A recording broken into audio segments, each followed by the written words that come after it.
Centre of mass, right, centre of मास। आप लोगों ने बचपन में एक सेंटर पढ़ा है, सेंटर ऑफ ग्रेविटी पढ़ा है,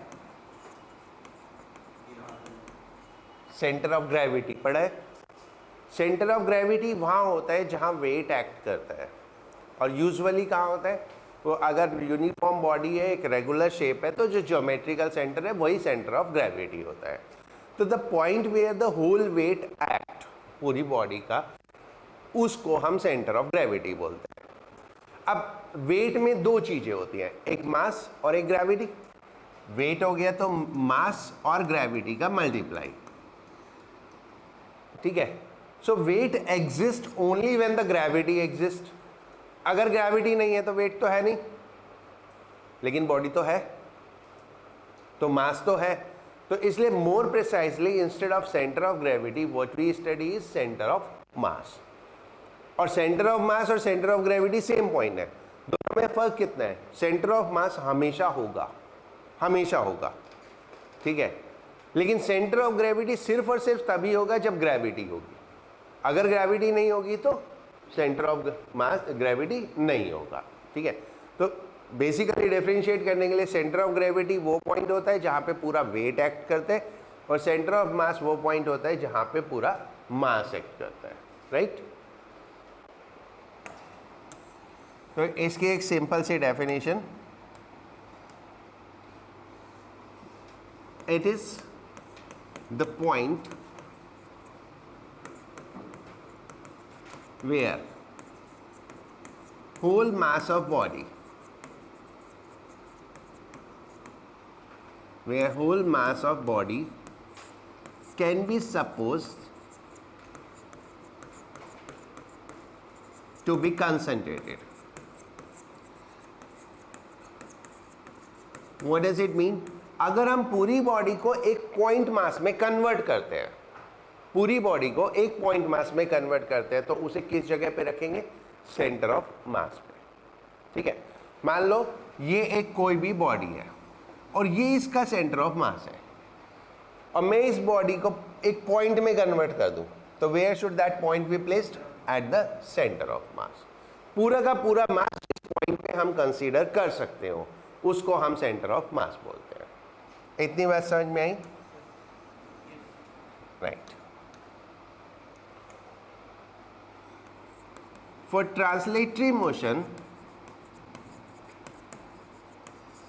अब क्योंकि हम रोटेशनल मोशन पढ़ रहे हैं, इन जनरल तीन डिफरेंट टाइप ऑफ मोशन हम स्टडी करते हैं।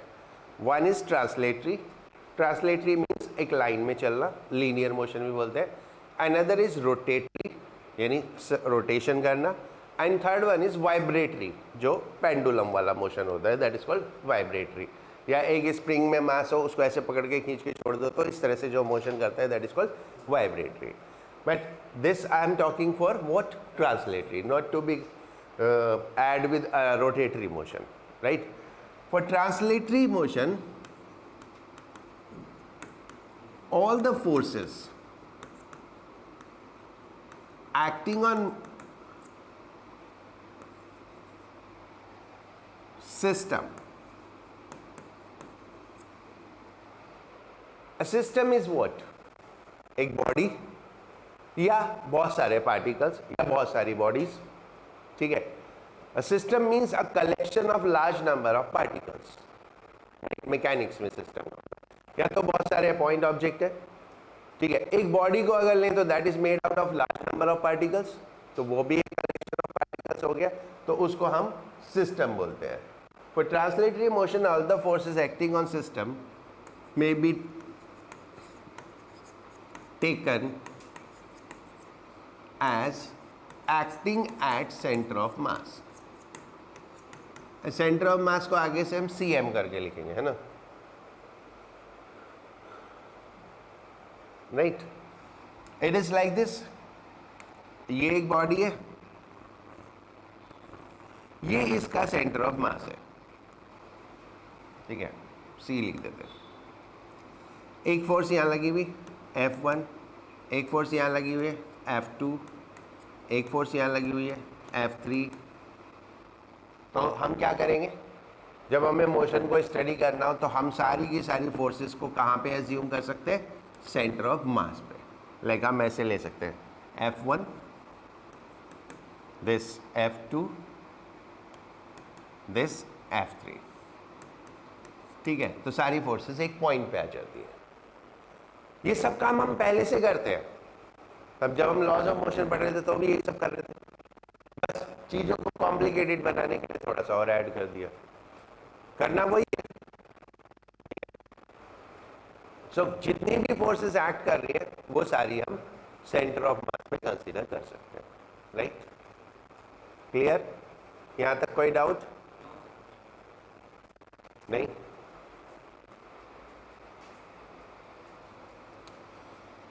हो गया बच्चों, ये बालकनी वाले आस्था तने मनाली, राइट, समझ में आ गया?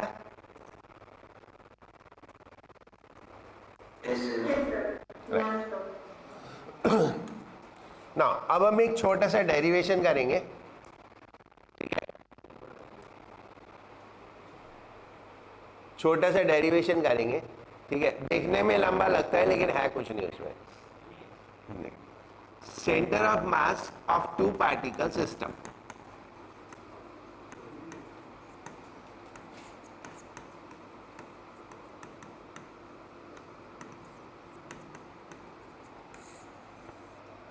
center of mass of two particle system, right?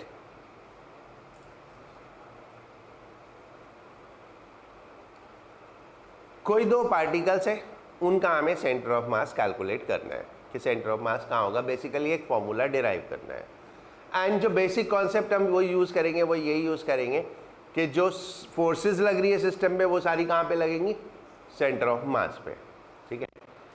तो ऐसे ऐसे फोटो बनानी होती है। ये एक मास M1, ये एक मास M2, ये इसका पोजीशन वेक्टर R1, ये इसका पोजीशन वेक्टर R2, और ये कहीं पे भी मान लो एक सेंटर ऑफ मास, ठीक है। और ये सेंटर ऑफ मास का पोजीशन वेक्टर R, राइट। ये हमें कैलकुलेट करना है R vector in terms of R1 and R2। अब हम क्या करते हैं, हम मान लेते हैं फोर्स, इस पे कोई फोर्स लग रही है, इसकी कुछ वेलोसिटी है दोनों की, M1 की M2 की, राइट। और ये पूरा का पूरा डिस्क्राइब करना है। कंसीडर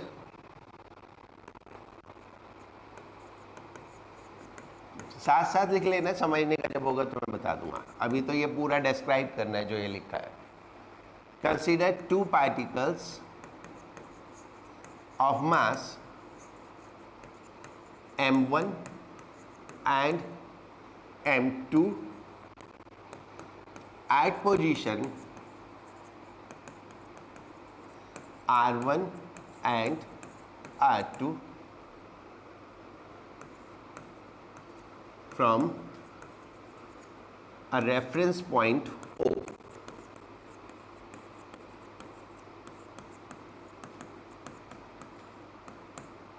ये रेफरेंस पॉइंट हो गया,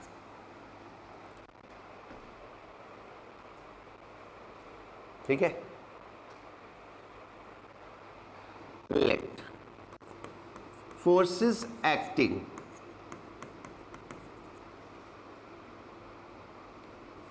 let net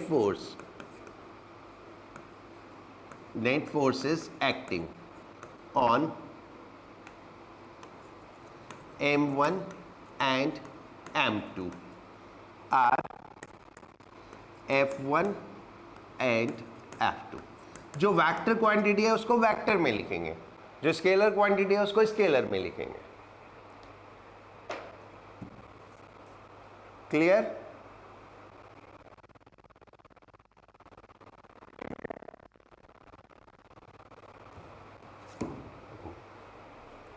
and F1 and F2. Then force on center of mass. Then force on centre of मास। बोलो कितना?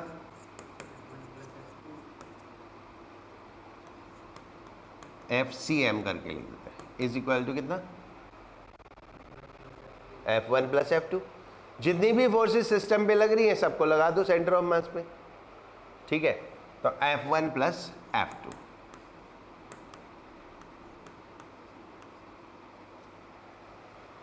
करेक्ट? बस ये बेसिक है। अब इसको करते जाओगे धीरे धीरे धीरे धीरे, इसके पीसेस करते जाओगे ना तो धीरे धीरे अपने आप आ जाएगा, ठीक है? अब कहाँ से शुरू करोगे? F बता दो। F होता है rate of change of momentum, delta P by delta T, ठीक है? फिर मोमेंटम होता है मास इनटू वेलोसिटी, तो delta V by delta T आ जाएगा। फिर V होता है delta R by delta T, तो R आ जाएगा। बस ऐसे एक एक करके नीचे जाते रहो। फोर्स से मोमेंटम, मोमेंटम से वेलोसिटी, वेलोसिटी से पोजीशन, बस अपने आप डिराइव हो जाएगा। देखने में बहुत लंबा लगता है, बट हमेशा जब हम डेरिवेशन करते हैं तो बेसिक कॉन्सेप्ट को समझो।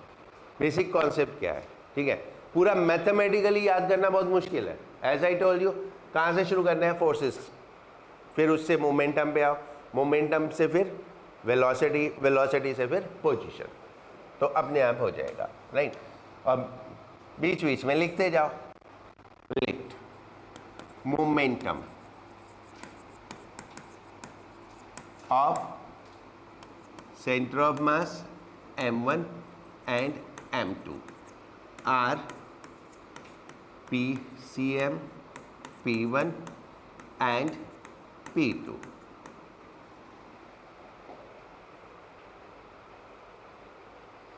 ठीक है?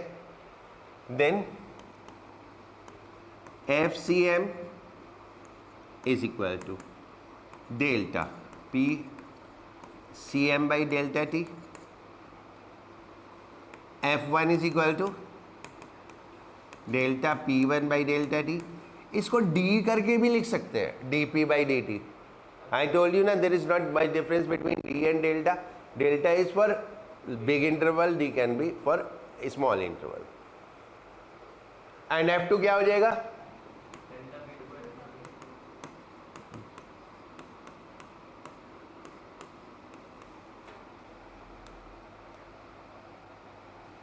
ये इक्वेशन 1 है ना, बाई इक्वेशन 1 इनको रिप्लेस कर दो।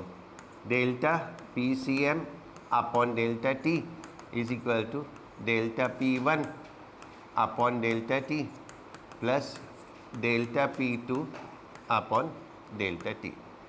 और अब क्योंकि सब में d बाई dt है, तो इट मीन्स वो खुद भी सेम होंगे, तो ये d बाई dt हटा दो तो बचा क्या?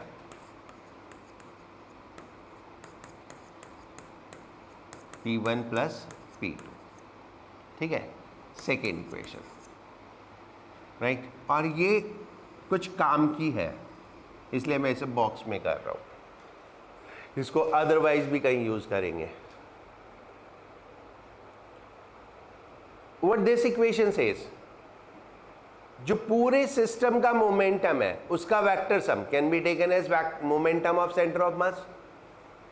जैसे सारी फोर्सेस का sum can be taken as force of centre of mass, ऐसे ही सारे मोमेंटम का sum momentum of centre of mass, right? हो गया ना, right? If velocities, I told you ना, देखो फोर्स से मोमेंटम पे आ गए, अब मोमेंटम से वेलोसिटी और वेलोसिटी से position. If velocities are understood है centre of mass M1 M2 के, VCM V1 and V2,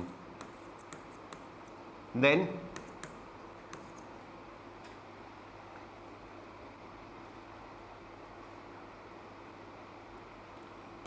M1 plus M2 VCM is equal to M1 V1 plus M2 V2। अब सेंटर ऑफ मास के लिए M1 plus M2 क्यों लिया? क्योंकि centre of mass by definition क्या है? where all the mass can be supposed to be conserved, right? तो mass of center of mass is m1 plus m2. हो गया? अब वेलोसिटी होती है delta R by delta T, होती है ना? तो m1 plus m2 delta R C M लिख देते हैं, ऊपर फोटो में भी चेंज कर देंगे, आर सी एम कर देंगे, ठीक है? m1 delta r1 upon delta t plus m2 delta r2 upon delta t। अब बोलो ये बात समझ में आई? अब इसमें क्या करोगे? डेल्टा बाई डेल्टा t हटा दो, ठीक है? राइट? और m1 plus m2 R C M is equal to m1 r1 plus m2 r2 और is equal to m1 r1 plus m2 r2 upon m1 plus m2।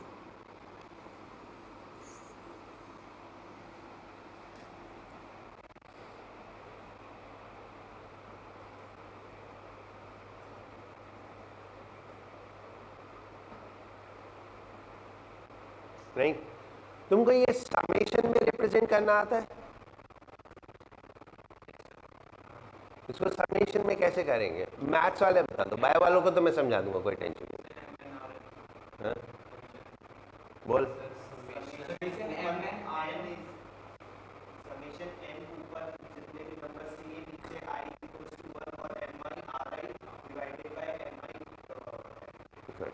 पता है मतलब, पता है मतलब, है ना? नहीं, चलो अभी बताता हूँ कैसे करना है, बायो वालों को मैं समझाता हूँ। हो गया ये?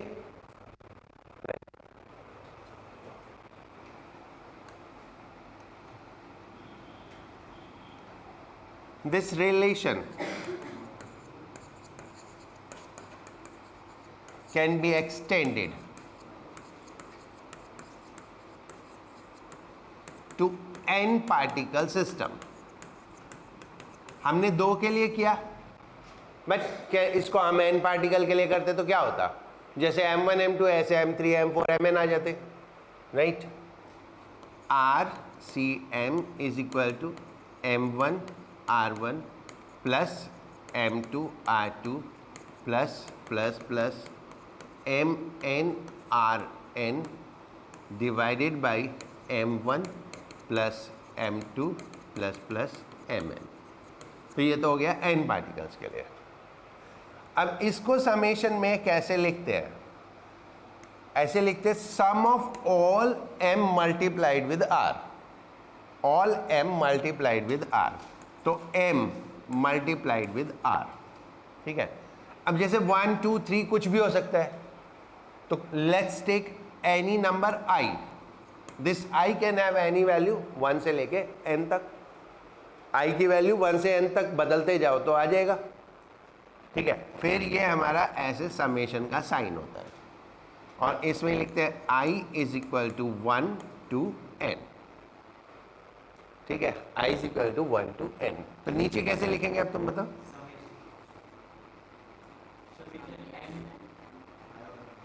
अब सिर्फ m है ना, तो बिल्कुल यही सब कुछ r गायब हो जाएगा। m i is equal to 1 to n, ये ऐसे लिखते हैं, बट ज़्यादा इसके पंगे में पढ़ना मत, ठीक है? ये क्योंकि किताब में लिखा होता है तो मैं बता देता हूँ, अदरवाइज मैं बताता भी नहीं हूँ। ओके, तुम्हें बेसिक समझ में आ गया ना कैसे कैलकुलेट करना है? बस इतने से कैलकुलेट करना है, इसकी ज़रूरत होती नहीं है, ठीक है?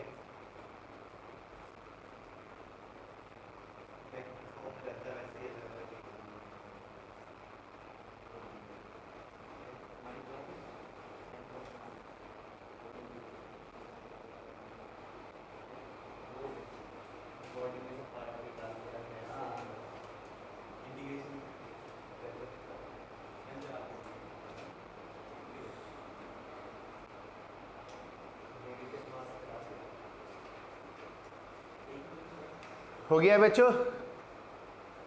नहीं कुछ पूछने? नहीं। इसमें ना ये आर की जगह RCM लिख दो। कहाँ पहुंच गया? आ गया, जल्दी आ गया। तो इसको RCM लिख दो ना।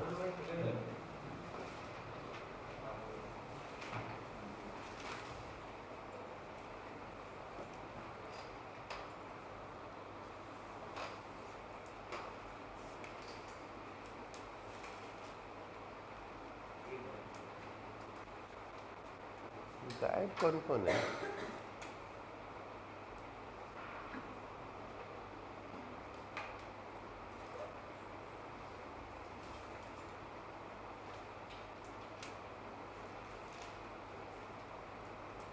हाँ हो गया राइट। अब एक चीज़ देखो, उसी के आगे अभी करना है, अभी ख़त्म नहीं हुआ, ठीक है।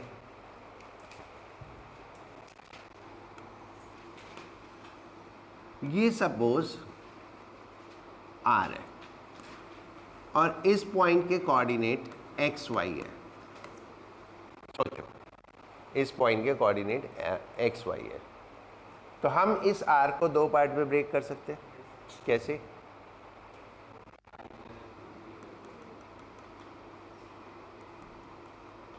दिस एंड दिस, इन दोनों का सम, ठीक है। ये x, ये y, तो R इज इक्वल टू कितना? XI प्लस YJ, ऐसे लिखते हैं। R is equal to XI plus YJ, ठीक है। ये तुम लोगों की याददाश्त बहुत कमजोर है, मैं बता देता हूँ। वेक्टर में एक रिजोल्यूशन करके पढ़ते थे, वहाँ पे हमने किया था, राइट। फिर उसके बाद हमने प्रोजेक्ट टाइम में भी ऐसे ऐसे कुछ किया था। XI प्लस YJ, बट नहीं समझ में आ रहा तो कोई बात नहीं, इस चैप्टर में इससे कोई फर्क नहीं पड़ने वाला। अगर ये नहीं भी समझ में आता तो इससे कोई फर्क नहीं पड़ने वाला, जितना मैं बताऊंगा उतना तुम वैसे भी याद कर लोगे, ओके।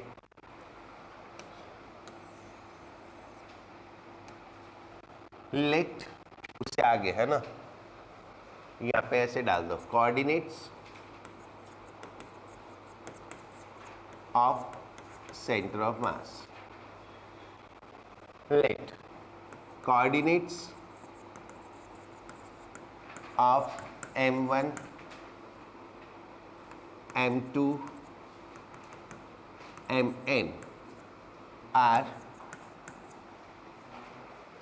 ठीक है, x1 y1 x2 y2 dash dash xn yn, ठीक है। इफ कोऑर्डिनेट ऑफ, एक मिनट, एक गलती कर दी मैंने, इसमें जेड भी तो चाहिए हमको, सब में जेड भी लगा लो। तो तुम कैसे लगाओगे वो तुम सोचो, मैं तो अपना कर दूंगा।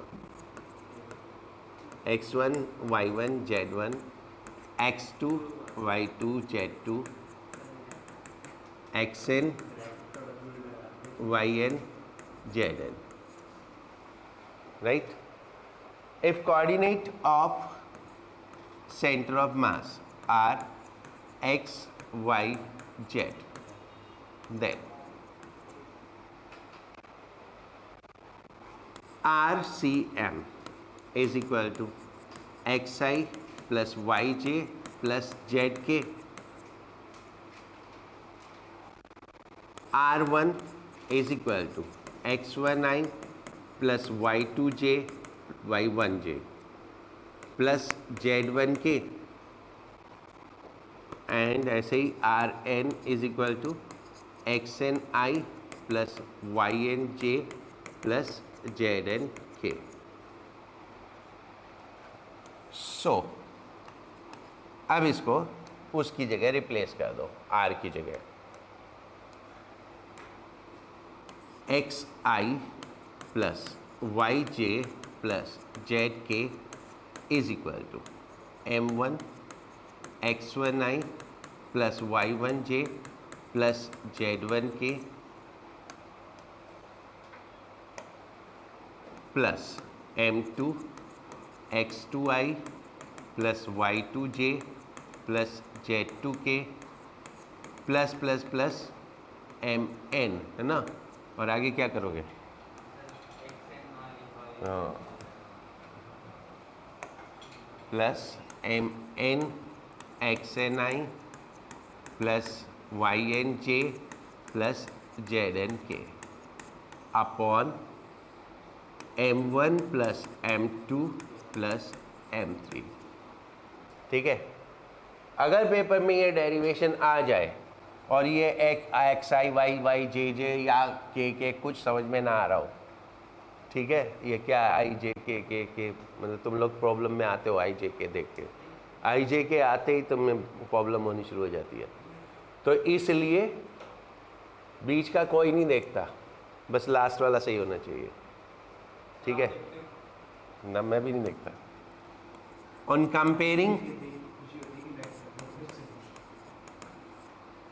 आई जे के कंपोनेंट ऑफ बोथ साइड, आई जे के कंपोनेंट ऑफ बोथ साइड। ठीक है, क्या करना है? अगर बाई चांस ये आई जे के कुछ हो नहीं रहा तो क्या लिखना है? Let coordinates of this then coordinates of centre of mass. और ये 3 फॉर्मूले ये तुम्हें याद रहेंगे, ये याद रहेंगे, मुझे पता है अभी याद हो जाएंगे। मेरे को सब पता है कौन सा तुम्हें याद रहता है, कौन सा तुम्हें याद नहीं रहता।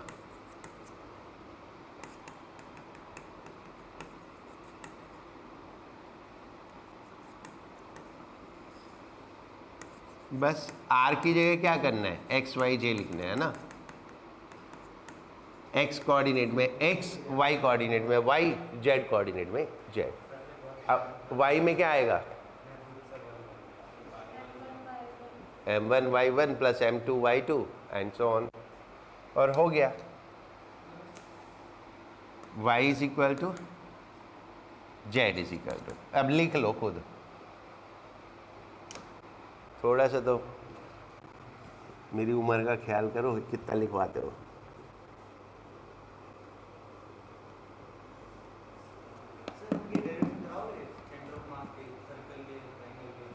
क्यों कराऊंगा? मैंने बोला ना, मैं उतना ही पढ़ाता हूँ जितनी जरूरत होती है, फालतू नहीं पढ़ाता।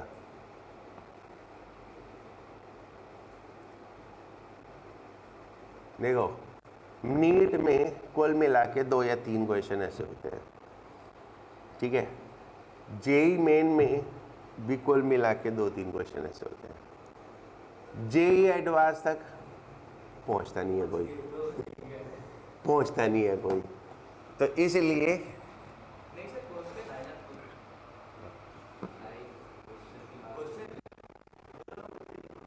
ठीक है, अब जो इतना कर लेता है ना वो भी कर लेता है।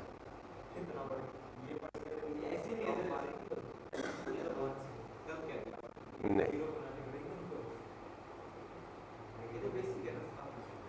अबे तो वो क्या है? एप्लीकेशन ऑफ बेसिक ही तो है, एप्लीकेशन ऑफ बेसिक ही है।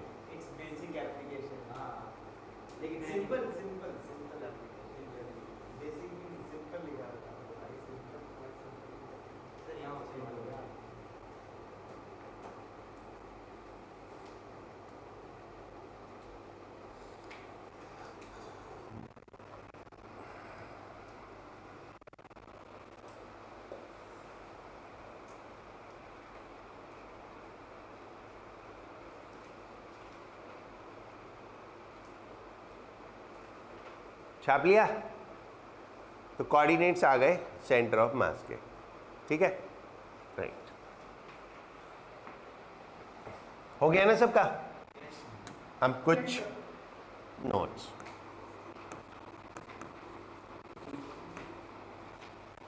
First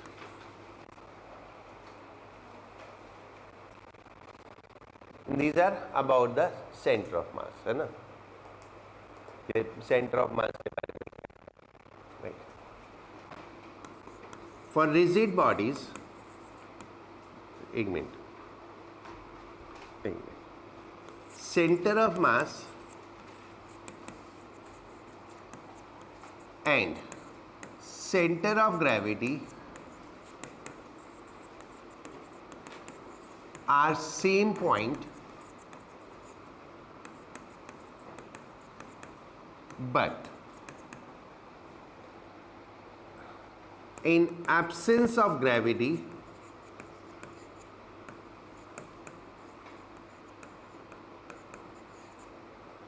center of gravity does not exist.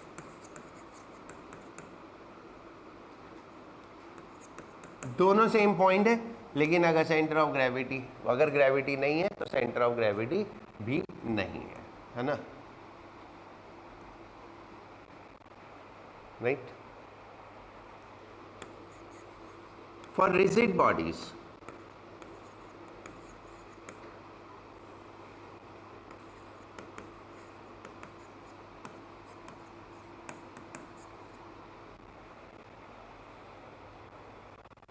ठीक है, कोई भी रिजिड बॉडीज, अब now the concept is what is a rigid body. एक रिजिड बॉडी होती है और रिजिड का अपोजिट क्या होता है? ये तो इंग्लिश का सवाल है, फिजिक्स का थोड़ी है, बोलो। अरे जनरल लैंग्वेज में बोलते ही आदमी बहुत रिजिड है, ऐसे बोलते हैं ना। हाँ, फ्लेक्सिबल, कि वो बहुत फ्लेक्सिबल है, लेकिन वो तो बहुत रिजिड है, ठीक है ना। गूगल कर लो बस राइट। तो रिजिड बॉडी, रिजिड बॉडीज वो होती है जो फ्लेक्सिबल नहीं होती, ओके। और फ्लेक्सिबल कौन सी होती है? जो फ्लेक्सिबल होती है, ठीक है। चलो तुम अपने डेली उसमें से कोई बताओ रिजिड बॉडी और फ्लेक्सिबल बॉडी का एग्जांपल। रिजिड बॉडी और फ्लेक्सिबल बॉडी का एग्जांपल बताओ।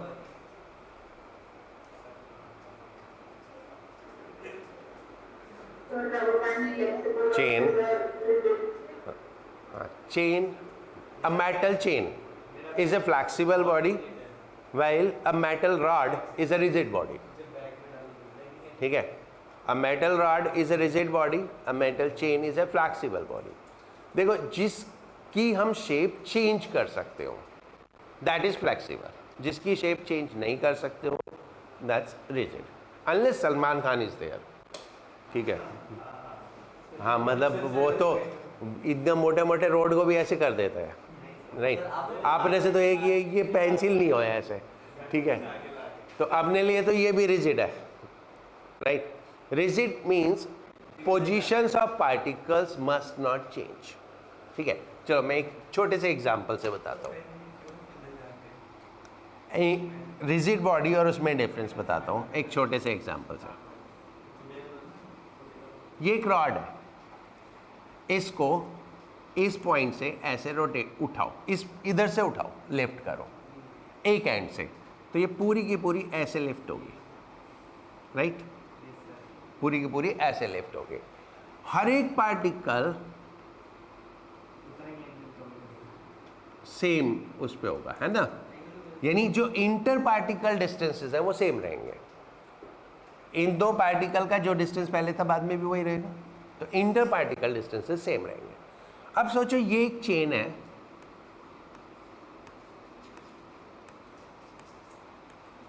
और ये इस पॉइंट पे फिक्स है, इधर से उठाओ, will it be straight? Just you have to lift. ये सैग करेगी ना ऐसे, तो ये इस टाइप से आएगी। मैंने बोला ऐसे उठाओ, तो इसमें इतना दिमाग लगाता है, इसीलिए तो तेरे से क्वेश्चन नहीं होते। इतनी सिंपल सी फिजिक्स है, उसको इतना कॉम्प्लिकेटेड कर देते हैं, फिर बोलते सवाल नहीं होते। कैसे होंगे सवाल?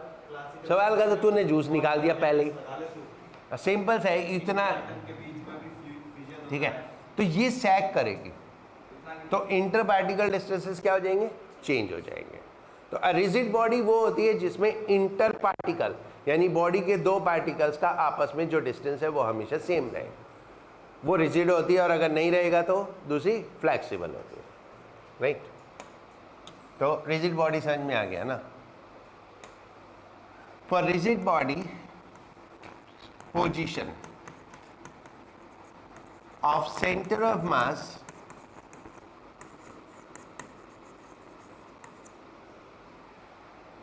does not change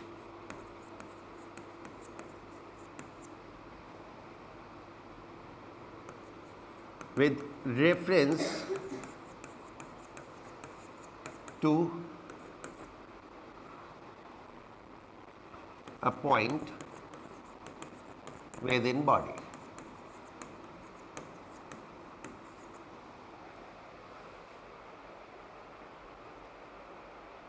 ठीक है, due to motion of body. यानी बॉडी अगर मूव करती है ना, उसमें कुछ भी होता है, मूव करती है, फोर्स लगती है, कुछ भी होता है, तो सेंटर ऑफ मास की पोजीशन चेंज नहीं होती, तो पोजीशन फिक्स होती है। नहीं, centre of mass may be within or outside body.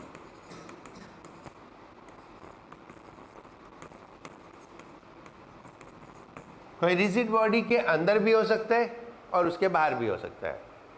बाहर का कोई एग्जाम्पल, अंदर तो सारे ही होते हैं। हाँ, रिंग के केस में जो सेंटर होता है, ठीक है, रिंग के केस में जो सेंटर होता है वो सेंटर बॉडी में थोड़ी हवा में होता है, नहीं, या होलो स्फीयर, होलो सिलेंडर, सब में अंदर हवा है, तो सेंटर ऑफ मास कहाँ है? हवा में है। डिस्क होगी तो विद इन बॉडी हो गया, सॉलिड स्फीयर हो गया तो विद इन बॉडी हो गया। कुछ समझ में भी आ रहा है तुम लोगों को? मैं बगर बगर कर रहा हूँ, आ रहा है, good. Center of mass may be within or outside rigid body.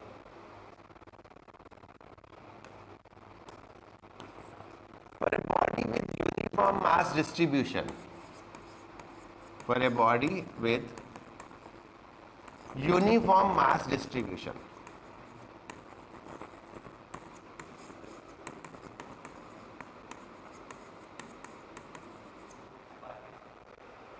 अब यूनिफॉर्म मास डिस्ट्रीब्यूशन क्या होता है कि डेंसिटी हर जगह सेम है, ठीक है।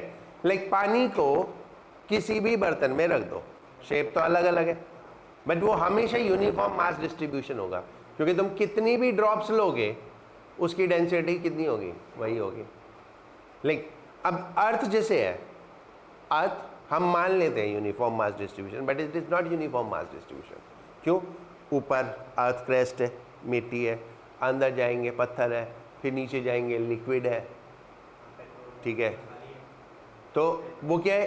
कहीं पे पानी है, ठीक है, कहीं पे तेल है, तो it is not a uniform mass distribution. नहीं, मैं एक शीट लेता हूँ, एक शीट लिया, सपोज ये एक शीट है,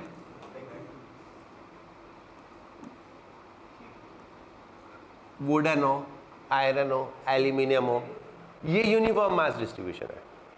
अब मैं एक ऐसी शीट लूं जिसका आधा तो आयरन का है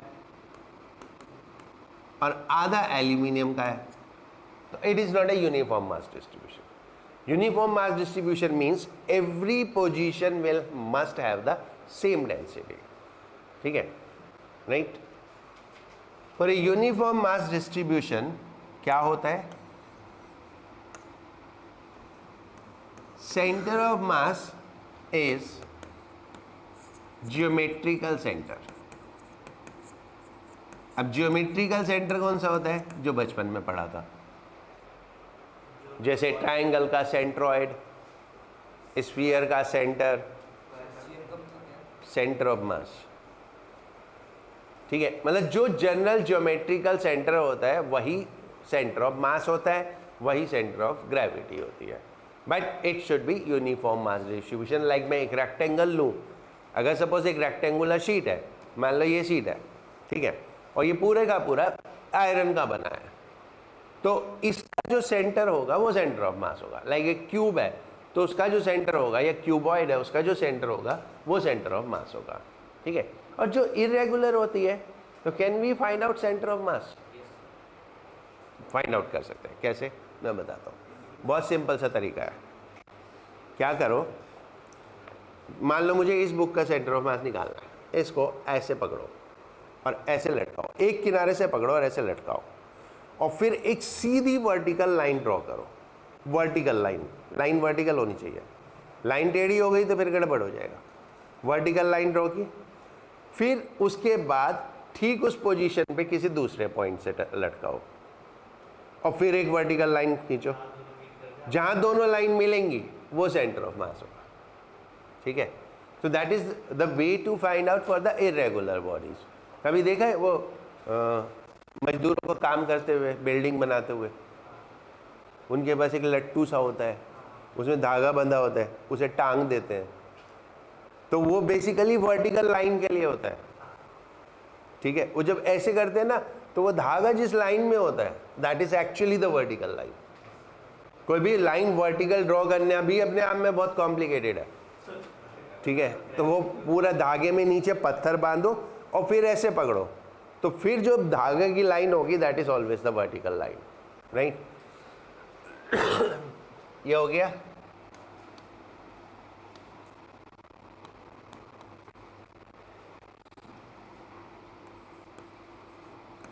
फॉर रिजिड बॉडीज, अब देखो सिस्टम ऑफ पार्टिकल्स है, m1 r1 m2 r2 m3 r3 करके कर लेते हैं।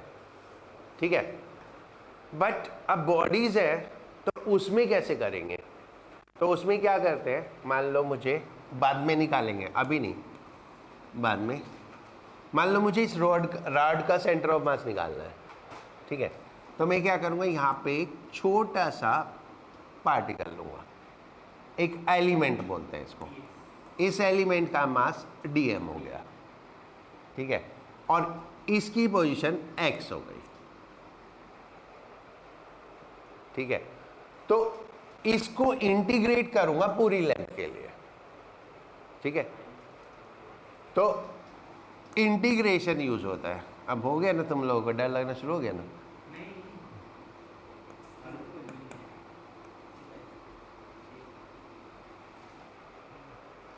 ठीक है,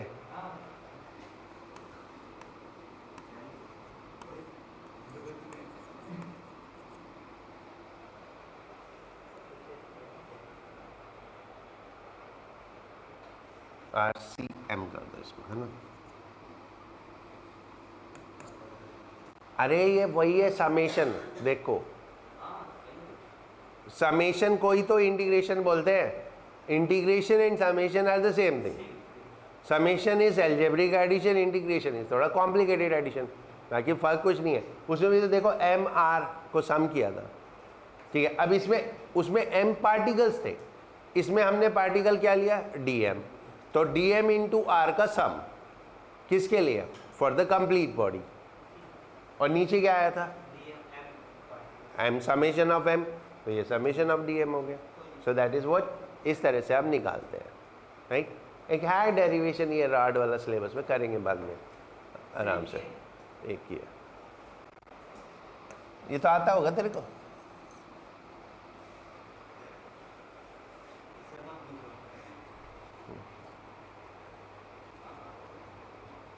राइट, नहीं एक्चुअली अगर लीनियर बॉडी होती है तो x हो जाता है, अगर 2D बॉडी होगी तो x और y दोनों होंगे, और 3D होगी तो x y z तीनों होंगे। तो इसलिए हम वो सब मिला के r बोल देते हैं। अब लाइक पहले मुझे तीनों कोऑर्डिनेट निकालने हैं। xcm निकालेंगे तो कैसे, x इंटू डी एम, फिर ycm निकालेंगे y इंटू डी एम करके, फिर zcm निकालेंगे z इंटू डी एम करके। समझ में आया इतनी बात? गुड। अब देखो एक डेरिवेशन किया पूरी क्लास में, लेकिन मैंने बताया ना उसमें कुछ भी नहीं है। क्या है, पहले फोर्स, फिर मोमेंटम, मोमेंटम से वेलोसिटी, वेलोसिटी से पोजीशन, पोजीशन से कोऑर्डिनेट। आर्क की जगह एक्स वाई जेड ही तो रखना है। बीच का आई जे के खा भी गए तो आधा नंबर कट जाएगा, और क्या होगा, इससे ज़्यादा थोड़ी होगा। वैसे कोई काटेगा नहीं, किसी के पास इतना टाइम नहीं होता इतने लंबे लंबे पेपर चेक करने के लिए। घर में रोटी भी बनानी होती है।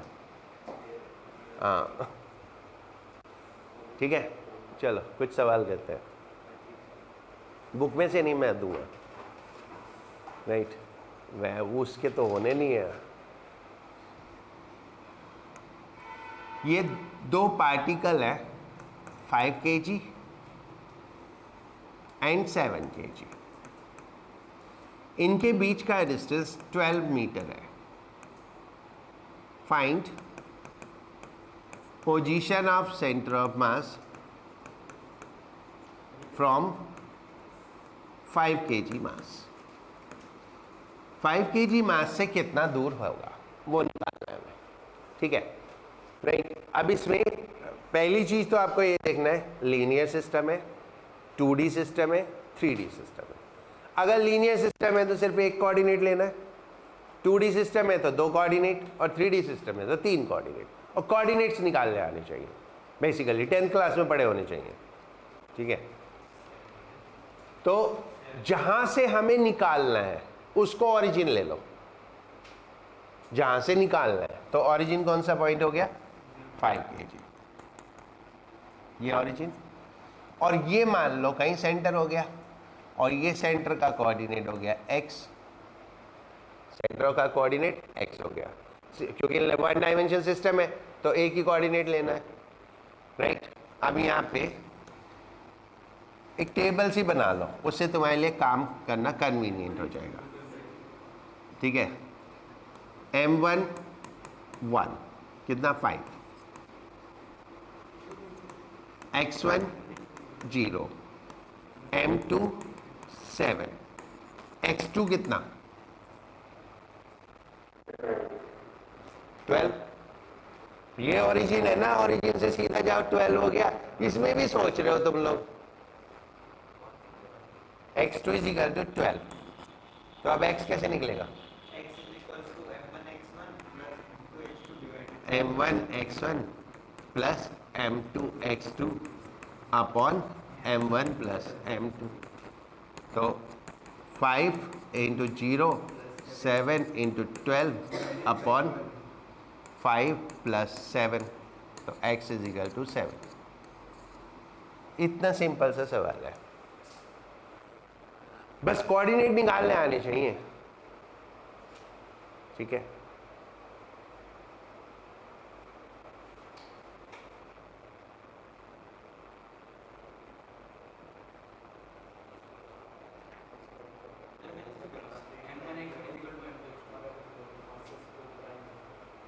कैसे भी कर आएगा तो वही हो गया, राइट। अब दूसरा क्वेश्चन, ये तुम करोगे, ये हमारा कोऑर्डिनेट सिस्टम है x y, इसमें 3 मासेस है जिनको अगर ज्वाइन करें तो इक्विलेटरल ट्रायंगल बनेगा। 3 मासेस हैं जिनको ज्वाइन किया तो इक्विलेटरल ट्रायंगल बनेगा। ये 1 kg, ये 3 kg और ये 2 kg, and side is 2 metre.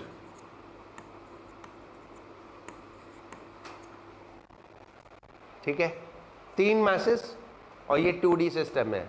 2D system में तो x कोऑर्डिनेट भी आएगा और y कोऑर्डिनेट भी आएगा, और ये पॉइंट ओरिजिन, ठीक है। ओब्वियसली जहाँ एक्सिस मिलेंगी वो ओरिजिन ही होगा। You have to find coordinates of centre of mass, x और y दोनों। बिल्कुल इजी है, करो।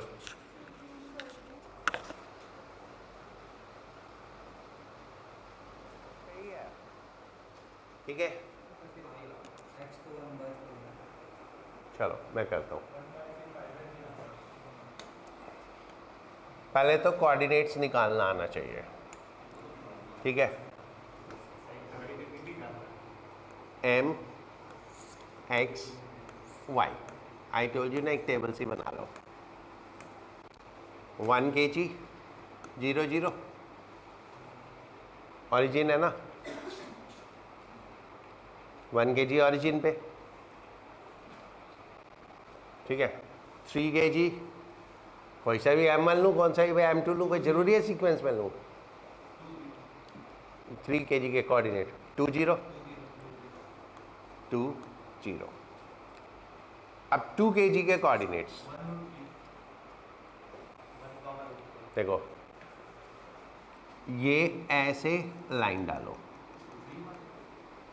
तो ये कितना हुआ 1, ये पूरा 2 है तो सेंटर पे आता है। देखो बहुत सारी थ्योरम थी, ठीक है, वो सारी थ्योरम लगेंगी यहाँ।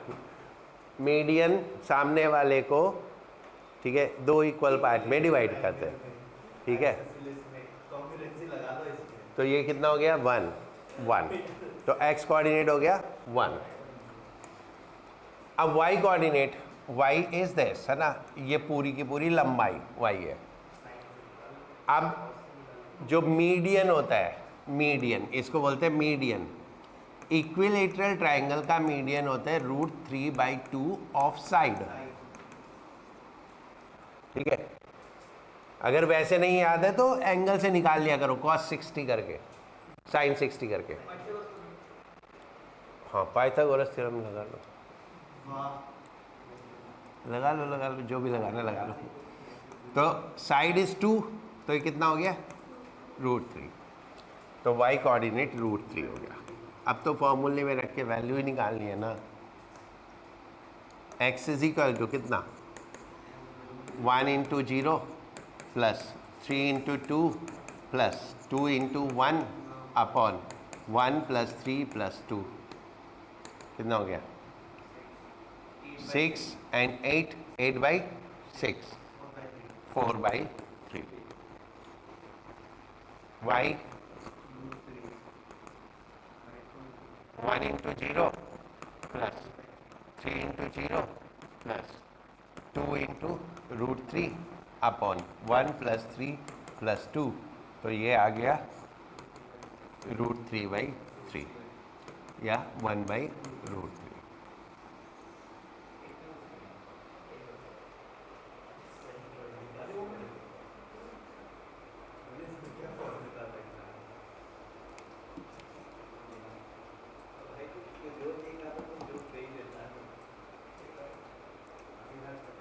ABCD kind of letters paper काट के बनाते हैं।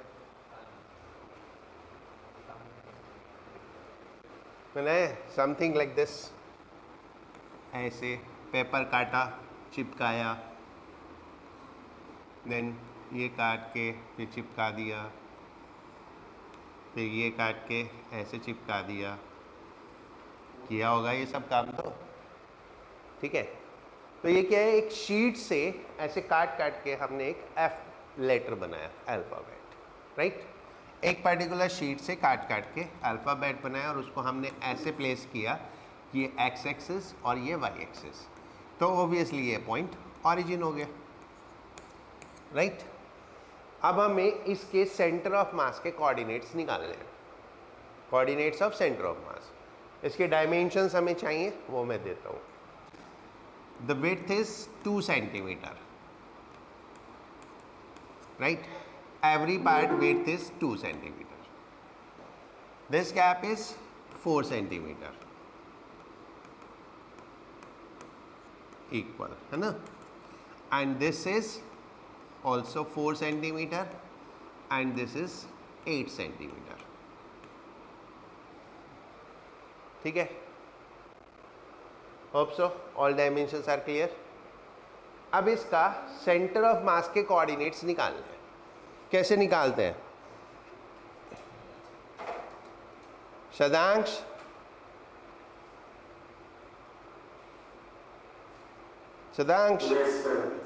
एक तो तू लॉग इन करके ज्वाइन करिए, बार मैं वो नहीं करूँगा एडमिट।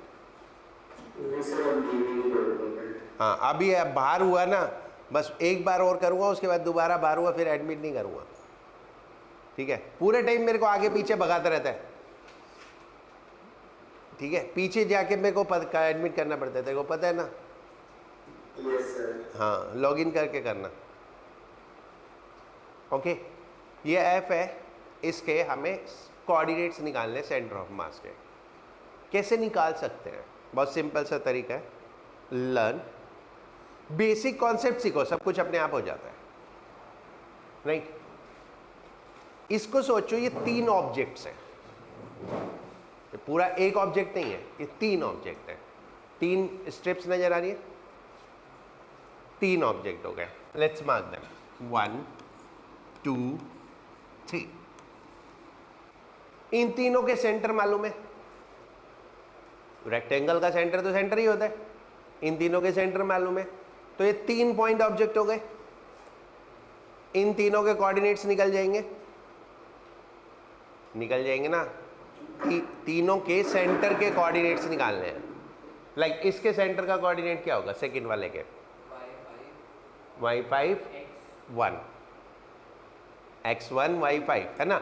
इस तरह से 3 हो गए। एंड कोशिश करो, एक बार करोगे तो होगा, ठीक है? व्हाट टू डू, इस पूरे को 3 ऑब्जेक्ट कंसीडर करो, वो तीनों ऑब्जेक्ट को फिर पॉइंट ऑब्जेक्ट में कन्वर्ट करो। एक ऑब्जेक्ट को पॉइंट ऑब्जेक्ट में कन्वर्ट करते हैं तो कहाँ आता है? सेंटर पे। तो 3 पॉइंट ऑब्जेक्ट, उनके सेंटर के कोऑर्डिनेट्स, ये कोऑर्डिनेट तो मिल गए, xy, x1 y1 x2 y2 x3 y3। अब क्या रह गया? मास। मास कैसे निकालते हैं? ये कौन कुड़कुड़ कर रहा है? लकी, ये क्या ट्रैक्टर पे बैठ के तू क्लास अटेंड करता है? ठीक है, अब मास रह गया। मास तो दिया नहीं है हमें तो सिर्फ डायमेंशन दे रखी है, लेकिन कटे तो एक ही शीट से हैं, डेंसिटी से निकाल सकते हैं। मास क्या होता है? मास होता है डेंसिटी इनटू वॉल्यूम,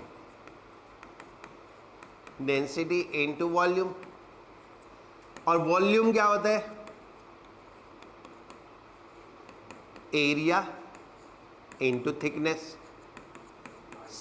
सबके लिए क्या चीज सेम है?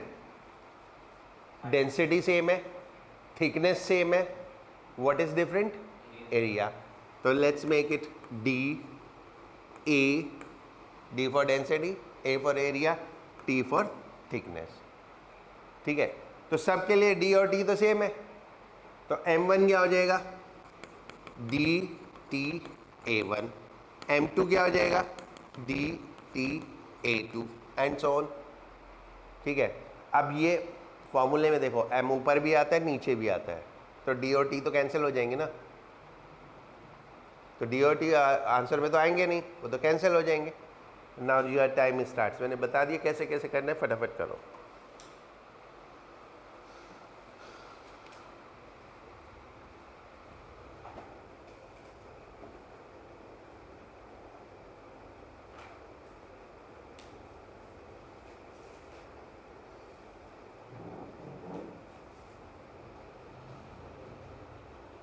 हाँ क्या?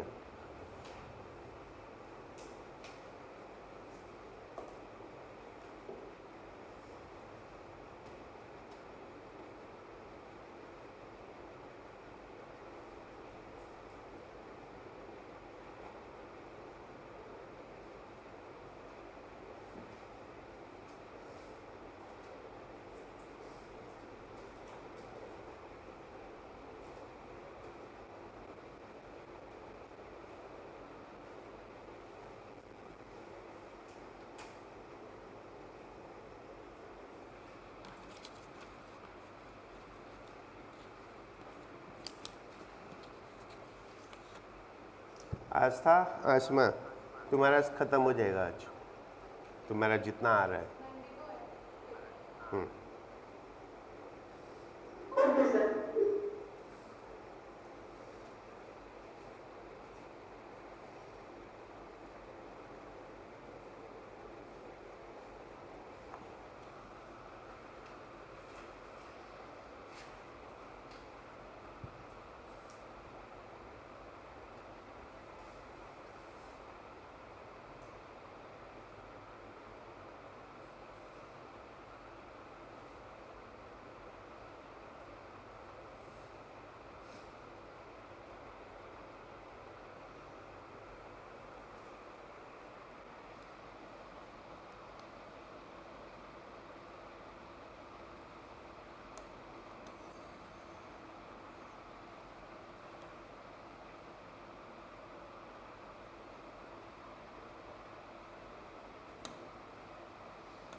ऐसे टेबल बना लो, अच्छा लग, उससे एकदम सब क्लियर होता है। फर्स्ट वाले का मास कितना, एरिया कितना, 4 × 2 8 dt है ना। सेकेंड वाले का मास, ये टोटल कितना हुआ, 12 हुआ ना टोटल, 4 2 8 4 12 4 2 6 4 10 2 8 12 है ना। तो कितना हो गया 24 dt। एंड थर्ड वाले का मास 16। ये तो मास हो गया। ओके, अब फर्स्ट वाले का कोऑर्डिनेट्स,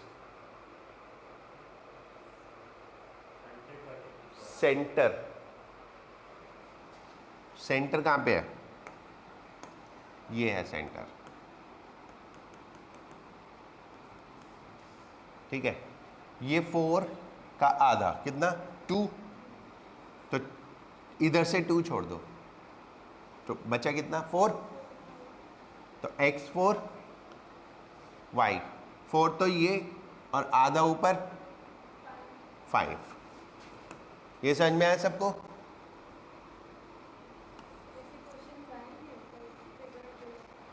हाँ तो प्रॉब्लम क्या है, इससे आसान तो क्वेश्चन नहीं मिलेगा। हाँ, इससे आसान तो क्वेश्चन नहीं मिलेगा। Once you learn how to do, उसके बाद तो सबसे आसान है। मुश्किल क्वेश्चन क्या होता है अभी दिखाता हूँ। हाँ ठीक है, सेकेंड वाले का बोलो सेंटर, 12 का आधा 6 y6 और 2 का आधा 1। थर्ड वाला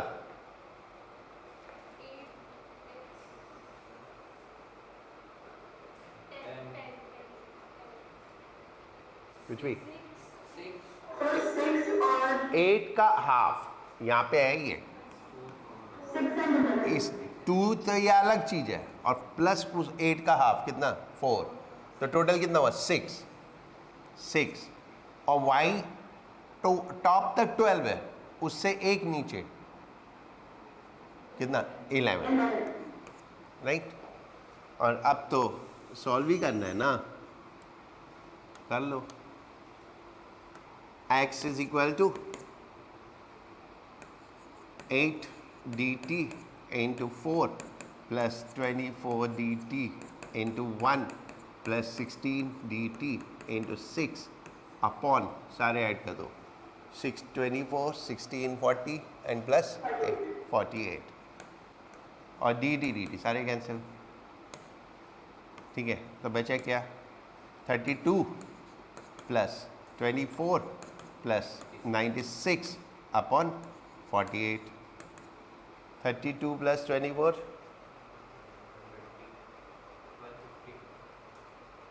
56 प्लस 96 152 अपॉन 48, ठीक है। बस मैं तो इतना ही छोड़ रहा हूँ, बाकी तुम समझदार हो। I just need to tell you how to solve it. और y भी ऐसे निकाल लेंगे, हो जाएगा ना। y कितना हो जाएगा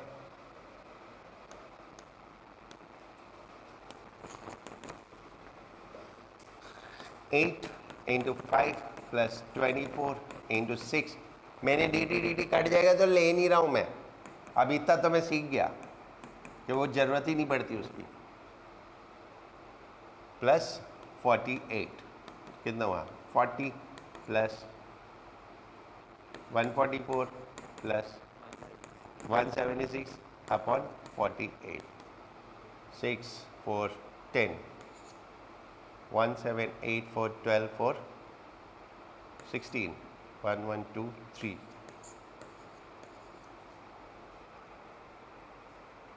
ठीक है, so this way you can calculate, correct.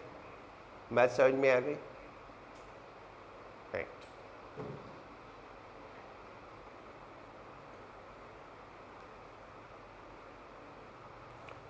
एक क्वेश्चन और मैं करूंगा, उसको सीखना कैसे करते हैं।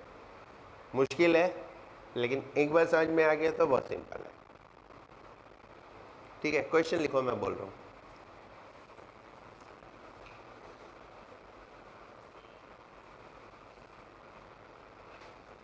from a disk, from a disk of radius r,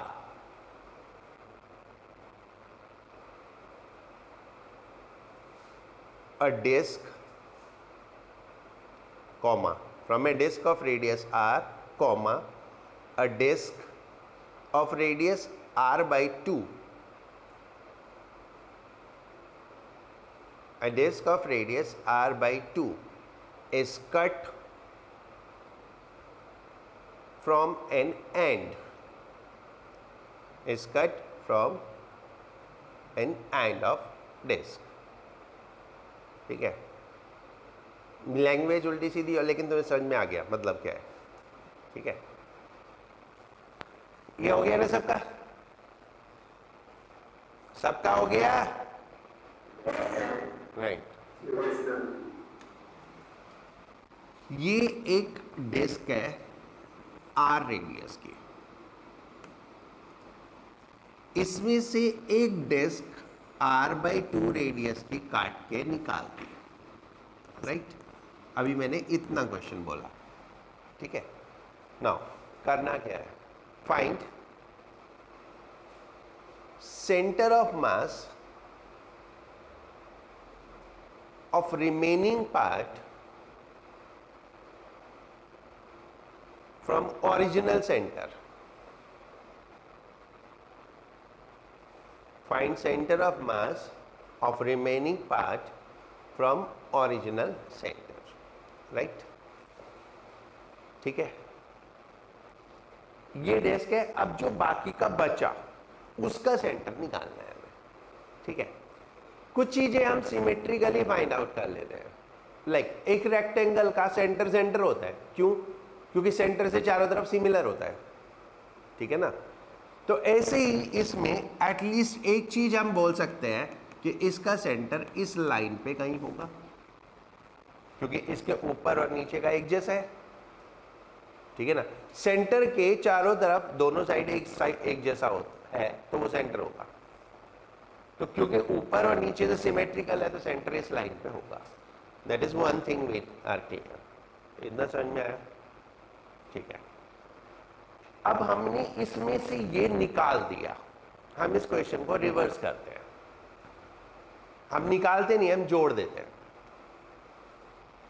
हम मान लेते हैं ये एक ऑब्जेक्ट था, ये एक दूसरा ऑब्जेक्ट था, और दोनों को मिला के एक डिस्क बन गया. एक ऑब्जेक्ट फर्स्ट वाला, एक ऑब्जेक्ट 7 वाला, दोनों को मिलाया तो पूरी डिस्क बन गई. Is it okay? और पूरी डिस्क का सेंटर हमें मालूम है कौन सा? ओ. ये पूरी डिस्क का सेंटर है, और ये फर्स्ट डिस्क का सेंटर हमने मान लिया, और इसका सेंटर भी हमें मालूम है. क्यों? डिस्क है तो डिस्क का सेंटर तो सेंटर ही होता है. तो हमारे पास दो ऑब्जेक्ट थे, O1 एंड O2. जब उन दोनों को मिलाया तो उनका सेंटर क्या आ गया? O. ये बात समझ में आई? ठीक है. जब भी क्या आया नहीं, हमने एज्यूम किया यहां पे है, यही तो निकालना है हमें. ये दो हमें मालूम है, तीसरा निकालना है. O हमें मालूम है, O2 हमें मालूम है, O1 हमें निकालना है, तो हमने एज्यूम कर लिया. Right. The basic concept is, जब भी आपको कटआउट का सेंटर निकालने को बोला जाए तो आप रिवर्स कैलकुलेशन करोगे. रिवर्स कैसे? आप ये सोचोगे आपने काटा नहीं है, दो को जोड़ दिया. ठीक है. जिसका निकालना है उसका सेंटर एज्यूम कर लिया, जो कटआउट है उसका सेंटर मालूम है, दोनों को कंबाइन किया तो पूरा जो बनेगा उसका सेंटर भी मालूम है. इतनी बात सबको समझ में आई? ठीक है. One of the toughest question है, बट थोड़ा सा ध्यान से समझोगे तो हो जाएगा. और साथ साथ समझते रहना. बाद में पूछोगे ना सर, फिर मैं भी सोचूंगा मैं क्या करूं. इसलिए एक एक स्टेप बता रहा हूं, वो समझते रहो. ये समझ में आ गया? इंस्टेड ऑफ डूइंग दैट, हम उनको काटने के बजाय हम क्या कर रहे हैं? जोड़ रहे हैं, उल्टा करेंगे.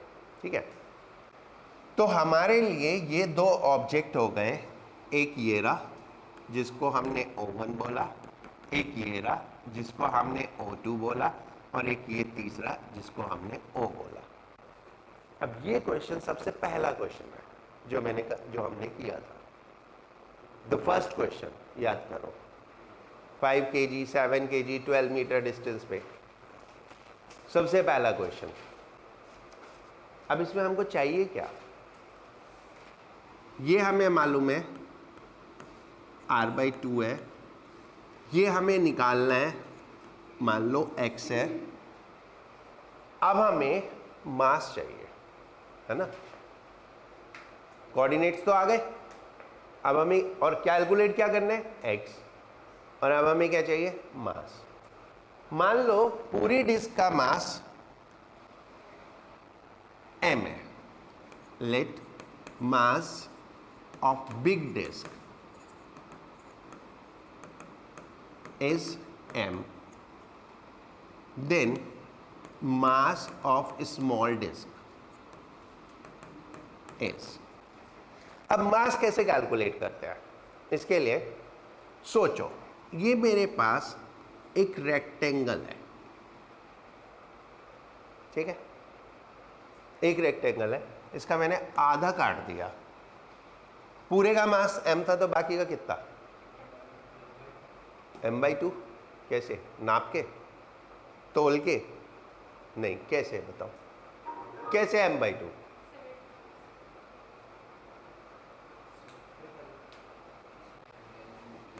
इतने का कितना? m/4। That's what is the basic problem with us. We know that this is m/4, but कैसे के नहीं पता। ये हाँ, इक्वल आइडेंटिकल है ना, इसलिए। चलो अब यही काम करते हैं एक क्यूब के साथ। एंड मैं हमेशा एक चीज बोलता हूं, if you know the basic you can solve each and every question, ठीक है? अभी ये शीट थी, अब ये क्यूब है, और इस क्यूब में से मैंने इतना पार्ट काट दिया, तो क्यों? कितना मास? m/8। अब m/8 क्यों? सर हमने 8 ब्लॉक लिए, अगर उनको वापस जोड़ेंगे 8 ब्लॉक्स लिए, ठीक है? What is there? It is a concept of 1D, 2D, 3D object, हमेशा, right? 1D, 2D and 3D चीजों को इस फॉर्मेट में देखो। ये एक लाइन है, हाफ करूंगा तो लेंथ वाइज होगी। हाफ कैसे होगी? Length wise. तो हम बोलते हैं मास पर यूनिट लेंथ।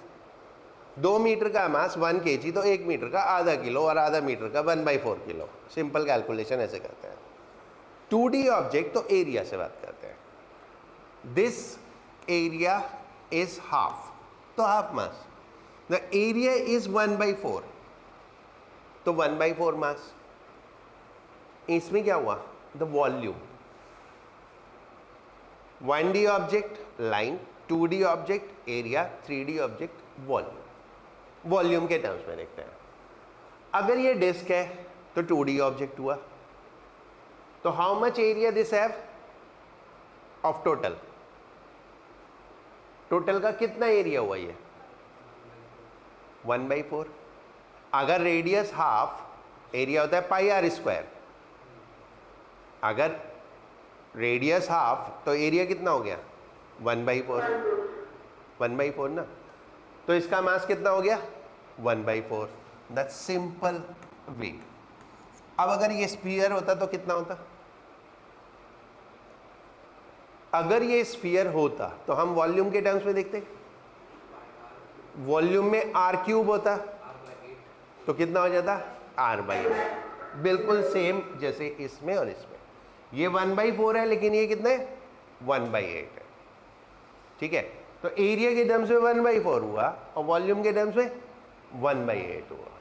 तो एनीवे ये डिस्क था तो मास 1/4 हो गया, बट स्फीयर होता तो मास कितना होता?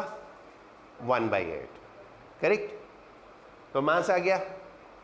और मास ऑफ रिमेनिंग पार्ट या सेक्शन बोलते हैं इसको, कितना बचा? इस पूरे का m, इसका m/4, तो इसका कितना? 3m/4। अब आपको कुछ नहीं करना है, एक सिंपल फार्मूला है। अब आपके पास m1 है, m1 is equal to 3m/4, m2 is equal to m/4, x1 is equal to 0, x2 is equal to x plus r/2। इसका कोऑर्डिनेट ये हमने ओरिजिन लिया, ये 0, और ये पूरा कितना हुआ x प्लस r/2, और सेंटर कहाँ है x। What we need to calculate x is equal to m1 x1 plus m2 x2 upon m1 plus m2। ठीक है, सॉल्व करो। That is just 1/2.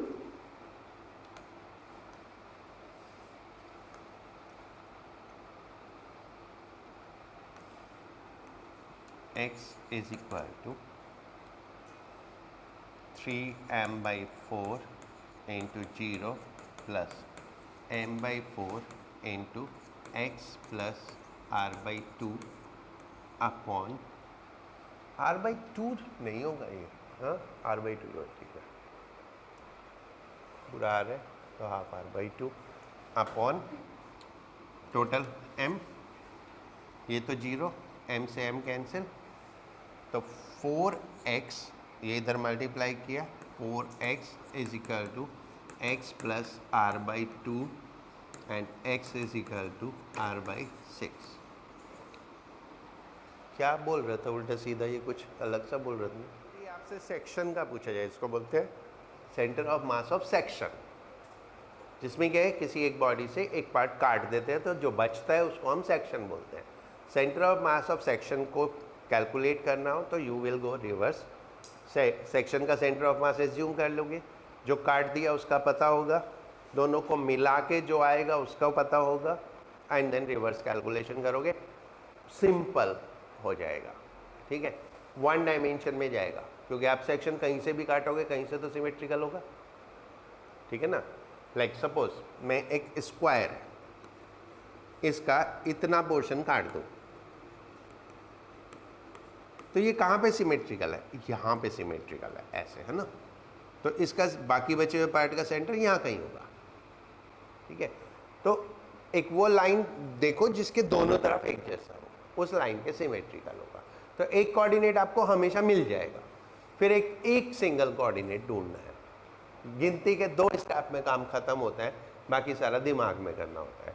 मास मैंने कैलकुलेट करना बता दिया, लीनियर है तो लेंथ से लोगे, 2D है तो एरिया से, और वॉल्यूम है तो 3D है तो वॉल्यूम से, राइट।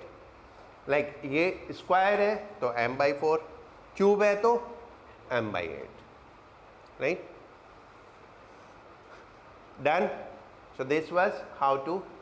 अब आता है इंटीग्रेशन से हम सेंटर ऑफ मास कैसे कैलकुलेट करते हैं। ठीक है, there is only one in our syllabus, और ये जितने भी डेरिवेशन होते हैं हमारे सिलेबस में ये बेसिक कॉन्सेप्ट बताते हैं कि लाइक हम किसी भी मास सिस्टम का सेंटर ऑफ मास कैसे कैलकुलेट करते हैं इंटीग्रेशन करके।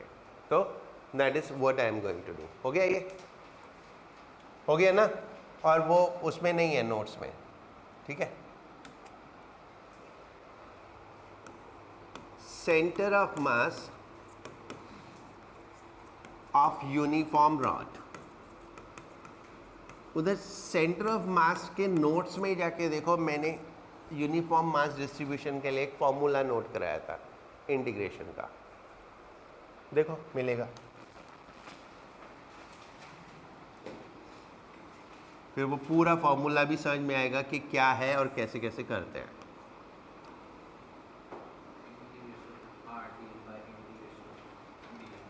ठीक है, यूनिफॉर्म रॉड है तो लीनियर सिस्टम होता है।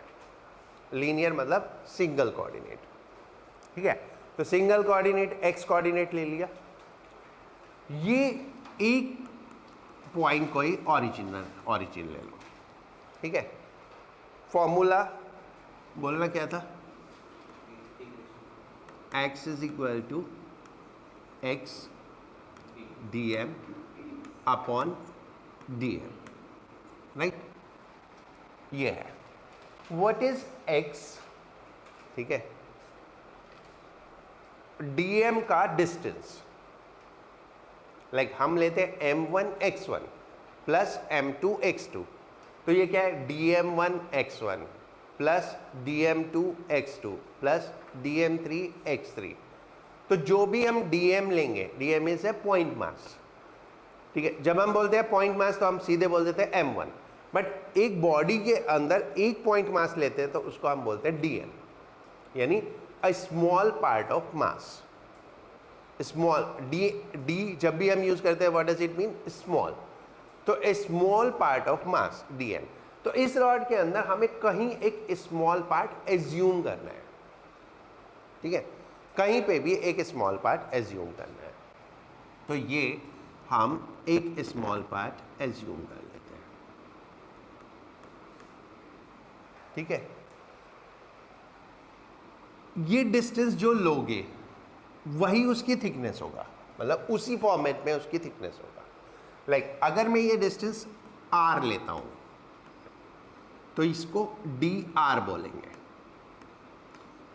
राइट, इसको dr बोलेंगे। r dr is a small part of r, ठीक है। r इज वेरिएबल, और मैं आपको मतलब पूरे फिजिक्स में यहां से शुरू करके लास्ट जब तक आप फिजिक्स पढ़ोगे तब तक का इंटीग्रेशन करने का तरीका बता रहा हूं। हर जगह जब भी हम यूज करेंगे एक डिस्ट्रीब्यूशन होगा तो एक स्मॉल पार्ट एज्यूम किया, वो स्मॉल पार्ट जिस डिस्टेंस पे आप लोगे उसको उसी डिस्टेंस का छोटा पार्ट लेना है। लाइक ये r डिस्टेंस पे है तो इसका छोटा पार्ट dr, तो dr तो इसकी लेंथ हो गई, हमें क्या चाहिए लेकिन मास। तो मास कैसे कैलकुलेट करेंगे, और ये रॉड की लेंथ कितनी है l। Let mass of rod, एक मिनट इधर ही करते हैं ना, let mass of rod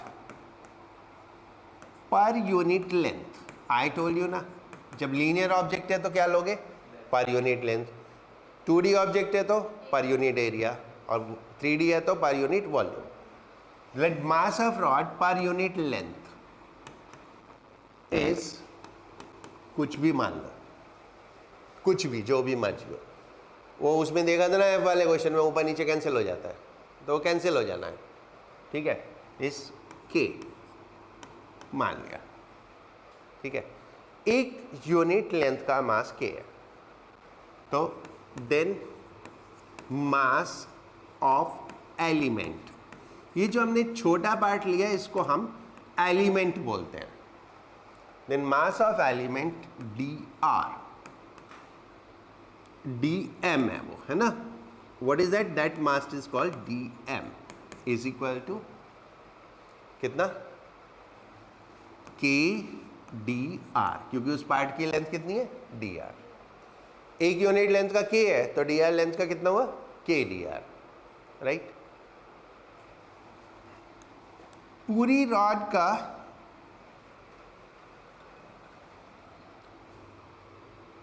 mass of complete rod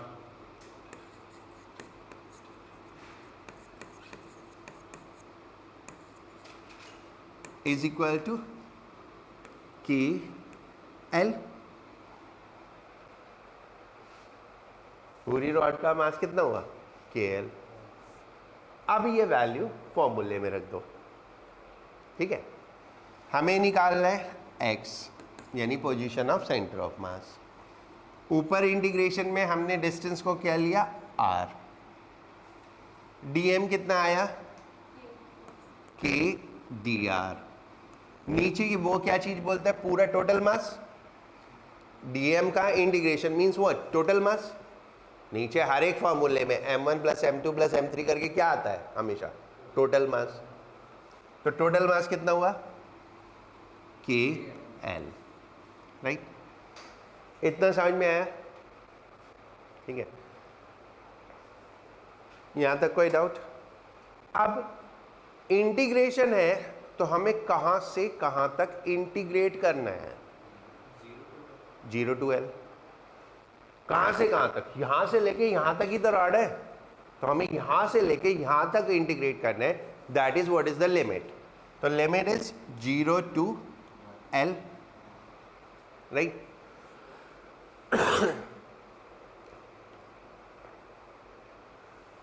के कैंसिल, ठीक है। चलो कैलकुलेट तो अभी करेंगे। वैसे तुम्हें पता है इस रॉड का सेंटर कहाँ होता है? कहाँ होता है? L/2 पे, L/2 पे ना, तो सॉल्व करके भी L/2 आना चाहिए। कहाँ पे होता है? हाफ सेंटर यूनिफॉर्म है तो सेंटर सेंटर पे ही होगा ना, और सेंटर कहाँ हुआ? L/2, तो सॉल्व करके भी L/2 होना चाहिए। तो x is equal to 1/L, तो ये हो गया integration r dr 0 to L। अब x dx का इंटीग्रेशन याद है? x²/2 होता है। x dx का इंटीग्रेशन होता है x²/2, तो r dr का इंटीग्रेशन हो जाएगा r²/2। ओ फॉर्मूला याद करो। एक तो तुम भूल इतनी जल्दी जाते हो ना, मैं क्या बताऊं। x to the power n dx is equal to x to the power n+1 upon n+1, और यहाँ पे n की जगह क्या है? कुछ है नहीं ना, 1 है। तो 1 है तो 1+1 कितना? 2, और नीचे 1+1 2, तो ये हो गया 1/L r²/2 0 to L। And now what's next? इसकी लिमिट प्लेस करोगे। x is equal to 1/L, और ये लिमिट प्लेस किया तो कितना आया? r की जगह L रखना है, तो L²/2, तो x is equal to L/2।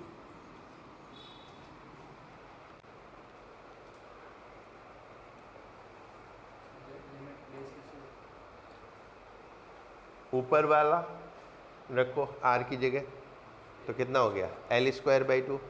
नीचे वाला रखो r की जगह, और दोनों को माइनस कर दो।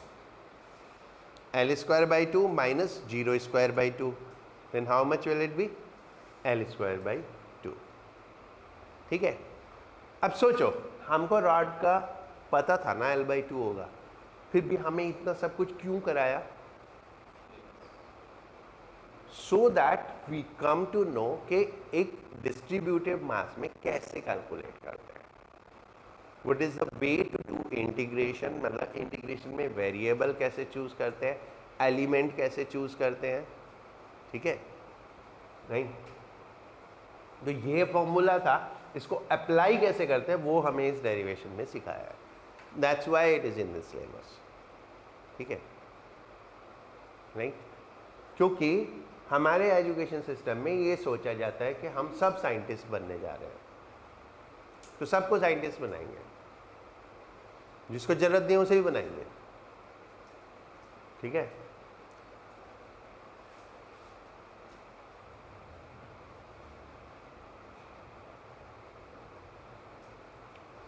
छाप लिया? Yes, sir. Yes, sir. Right, Yes, sir. Okay. अरे मैंने लास्ट क्लास में तुम लोगों को बोला था, मेरी बात सब भूल जाते हो। मैंने बोला था जिन जिन लोगों की फीस बाकी है वो लोग फीस जमा करो।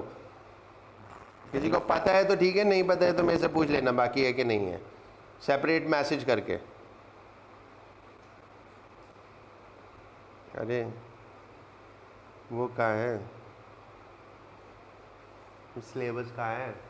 तेरे फ़ोन में दिखाना, इसमें होगा ना, ठीक है? बुकलेट में भी लिखा है।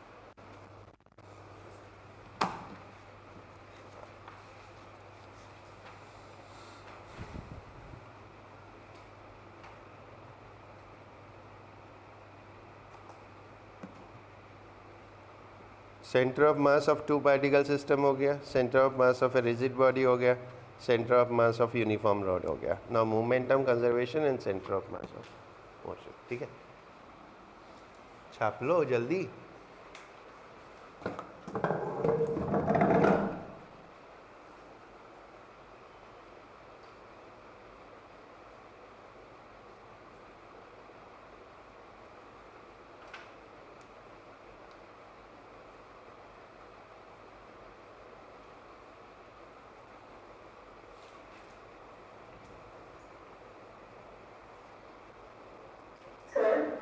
सर ये वाला जो फॉर्मूला है वो बुकलेट में कहाँ पे है?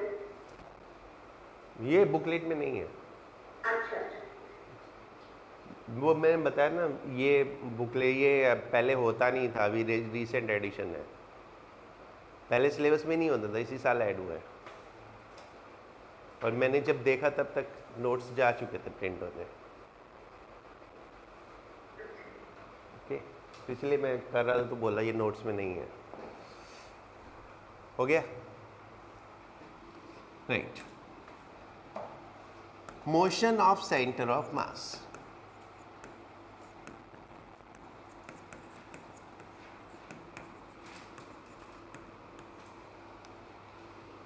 For translatory motion,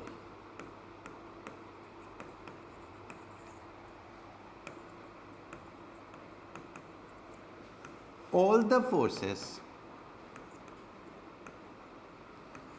acting on any part of system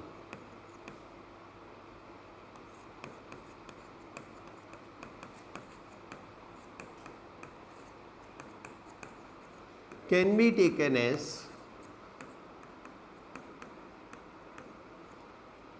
acting at system। ये मैं पहले भी बताया था, बट नाउ इस टॉपिक के लिए दोबारा से बता रहा हूँ। पूरे सिस्टम में कहीं भी फोर्स लग रही हो तो आप उसे सेंटर ऑफ मास पे शिफ्ट कर सकते हैं, but that is true only for translatory motion, not for rotational motion. ठीक है, आई टेल यू क्यों सिर्फ ट्रांसलेटरी मोशन के लिए।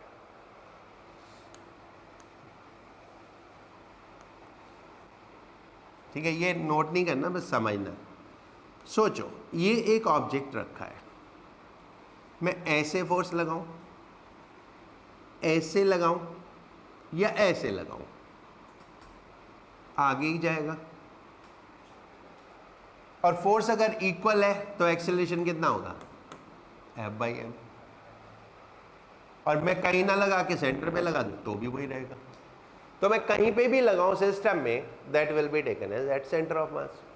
तो हम उसको सीधे सीधे सेंटर ऑफ मास पे शिफ्ट कर सकते हैं, करेक्ट। बट ऐसा रोटेशनल मोशन के लिए ट्रू क्यों नहीं है, उसके लिए आपको एक एक्सपेरिमेंट करना है, आज घर जाके कर लेना, ठीक है। और कुछ भी मिस हैपनिंग होगा उसके लिए मेरे जिम्मेदार नहीं हूँ। घर में एक अलमारी होती है, राइट, इसको यहां पे जोर से फोर्स लगाना, ठीक है। फिर सोचो क्या होगा,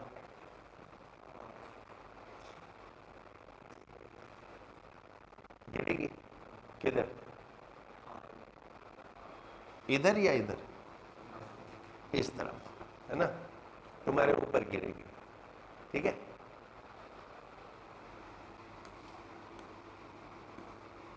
फिर ऐसे लगाना तो उस तरफ गिरेगी, ठीक है। तो रोटेशन में फोर्स की लोकेशन मैटर करती है। रोटेशनल मोशन में फोर्स किस लोकेशन पे है वो मैटर करती है, लेकिन ट्रांसलेटरी मोशन में फोर्स किस लोकेशन में है वो मैटर नहीं करती। So that's why whatever we said about this center of mass is true only and only for translatory motion, not for rotational motion. कभी बाद में मेरे को बोला सर आपने तो बोला था कहीं भी लगा दो, तो कहीं नहीं लगानी है, मतलब सिर्फ ट्रांसलेटरी मोशन है तो कहीं भी लगा सकते हैं, right.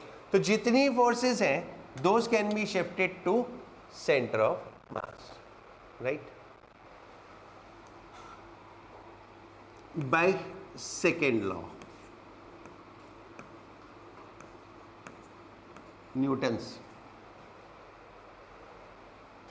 F is equal to d p by d t, delta P by delta t लिख लो, तुमको डी में प्रॉब्लम होती है तो नहीं, जो मर्जी लिख लो, डजेंट मैटर, डी लिखो डेल्टा लिखो एक ही बात है, ठीक है।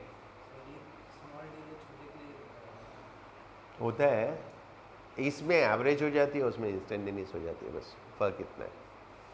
ये एवरेज है वो इंस्टेंटेनियस होता है, ठीक है। F is equal to delta P by delta T, right.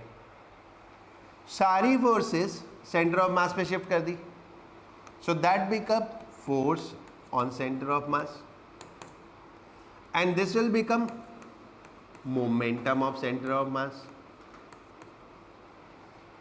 right? So if sum of, कौन सा sum? Vector sum of all the forces on system means force on center of mass, एक ही बात हुई है ना?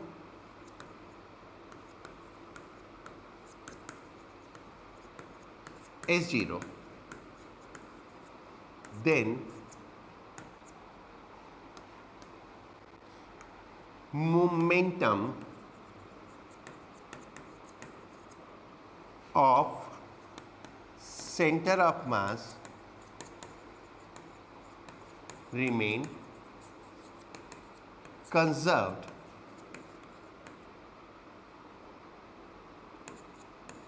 and it doesn't change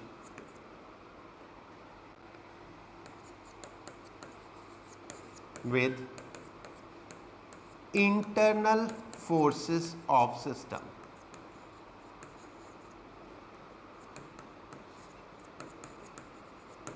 force zero हो गई तो मोमेंटम में चेंज जीरो हो गया, मोमेंटम में चेंज जीरो हो गया तो मोमेंटम कांस्टेंट हो गया। ये तो ट्रू है।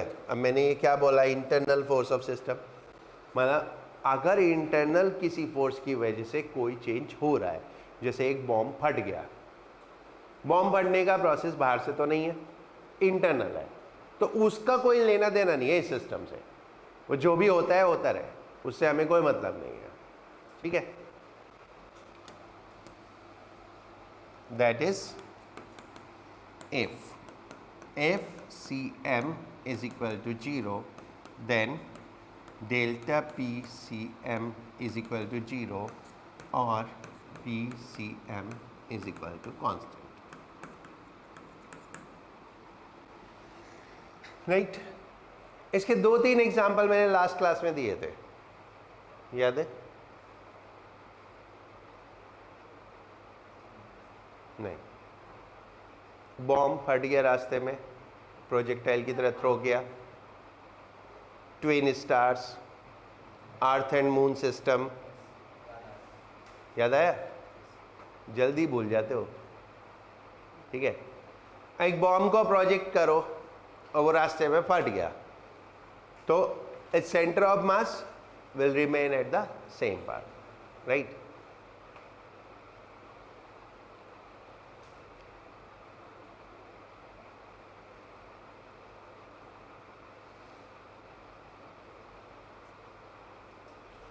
जितने भी कंजर्वेशन ऑफ मोमेंटम के एग्जाम्पल हैं वो सारे centre of mass of motion के एग्जाम्पल हैं, ठीक है। मैं नोट नहीं करा रहा, सुनो। एक नाव में है, नाव से जंप किया तो हम आगे, नाव पीछे, क्यों? एक मिनट, ये छापो, छाप लिया?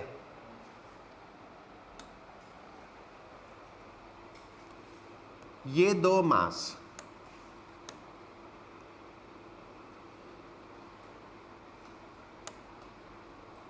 इनका सेंटर यहां पे, ठीक है, दोनों का मिला के,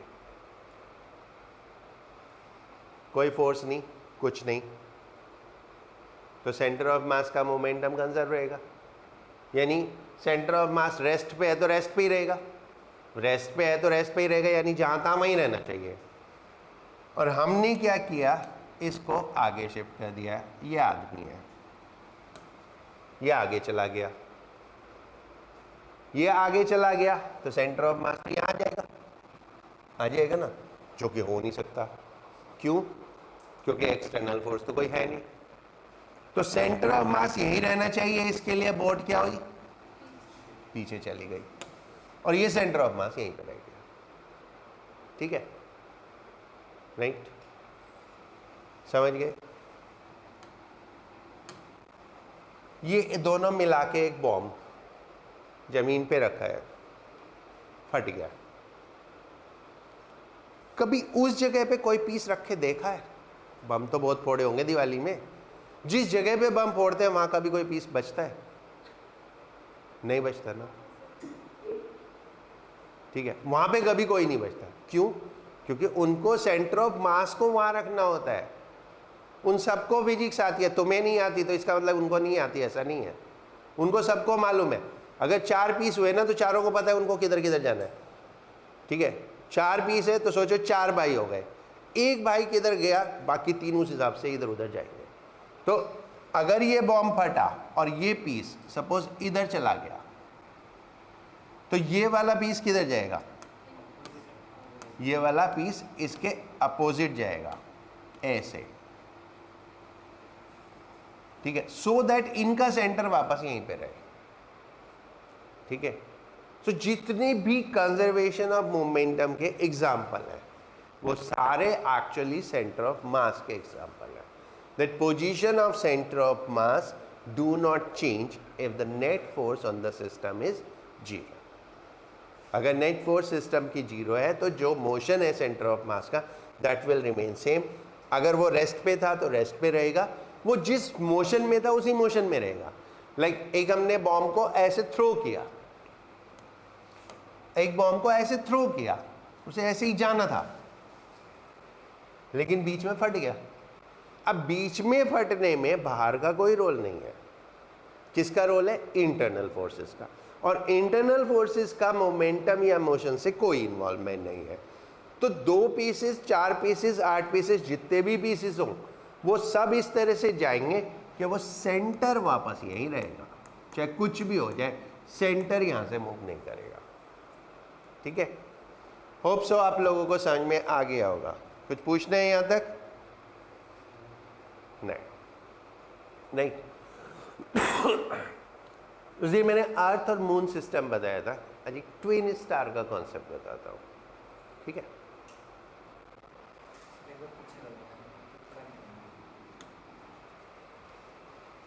ये नोट कर लो जिसको करना है, फिर मैं ट्विन स्टार्स का कॉन्सेप्ट बताता हूं।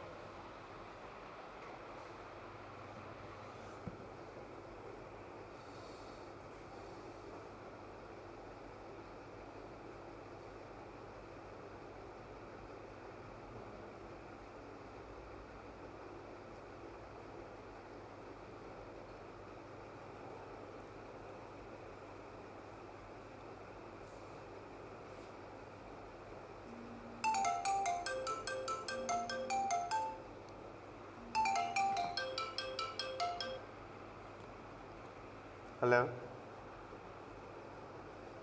हाँ ऋषि,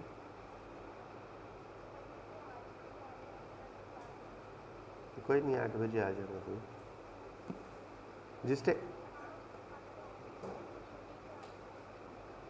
जिस टाइम भी छूटेगी एक बार उस टाइम तो आ जाना ना, बाकी फिर मैं बताता हूँ कैसे करना है, ओके।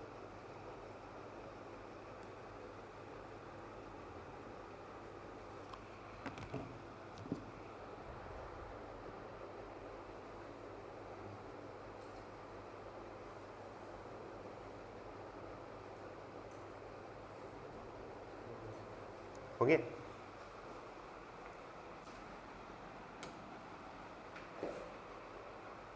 कभी ना एक स्मूथ सरफेस पे एक छोटा सा एग्जाम्पल करके देखना।